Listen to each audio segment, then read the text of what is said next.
Hello, so today I'll be sharing about this eMath 1 assignment presentation.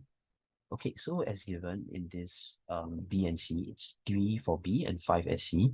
So okay, I have two graphs here, as you can see. So on the y equals to x square graph, I have this one here. So this number is 25, which is given that 25, 16, 9, 4, 1, 0, 1, 4, 9, 16, 25. It corresponds to this line here. So 25 you can see 16, 9, 4, right, on the y-axis. And for the x-axis, you have 1, 2, 3, 4, 5, 6, all the way to 11. That is for y equals to x squared graph. So for the other graph, which is y equals to x squared plus bx plus c, which is at the bottom here, as I came to the calculator and I sub in the x as -5, the b as 3, and then the c as 5, I'll get these following values, which is 15, 9, 5, 3, 3, 5, 9, 15, 23, 33, 45. So as you can see, same thing as at the top. This graph here it corresponds to the number 15, 9, 5, 3, 3, 5, 9, so on and so forth. And for the x-axis, the same thing, which is 1, 2, 3, 4, 5, all the way to 11. So that's for question 2. And then now for question 3, the numeric discriminant and the numeric solutions for this equation, right? So how do I get a numeric discriminant, which is -11?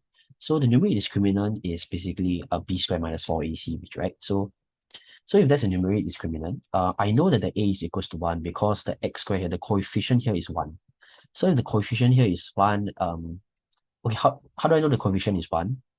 Because here, right, it says the x squared. So let's say I give you an example, which is 5x squared. So the coefficient of this is 5, hence the a is equals to 5, right? So in this case, the coefficient give me is 1, right? So if I sub it in, the equation, which is b squared minus 4ac, right? So if I sub in b, which is 3, minus 4a, which is 1, and then c, which is 5, I'll get -11. So now for these solutions, x1 and x2, if I sub in the whole in -11, which is the b squared minus 4ac into the whole equation, I will get negative b, which is 3, plus minus square root of b squared minus 4ac, right, which is -11, over 2a. So in this case, I'll get this answer and this answer. So this will be positive and this negative. But in this case, there will be no two solutions because the uh numerical discriminant, it's less than 0. So if the numerical discriminant is less than 0, there will have no solutions, which is, in this case, the Excel put it as name, #name question mark. Okay, so for question 4, given that the square root form is this, right? So now I get b over 2, which shifts the graph sideways. So this part here, it will shift the graph sideways. The positive b shifts the graph towards the left, and then the negative b will shift the graph towards the right, which is this part. So for the other part, which it shifts the graph vertically, is c minus b squared over 4, which you can see here. So the positive c minus b squared over 4 shifts the graph upwards, while the negative c minus b squared over 4 shifts the graph downwards. Yeah. Yes, downwards. So forget about this positive.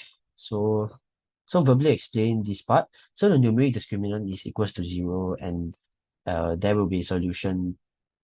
Sorry, the numeric discriminant is equals to 0. There will be one solution for x. If the numeric discriminant is more than 0, there will be two solutions for x, like I said before. Lastly, the numeric discriminant is less than 0. There will be no solutions for x.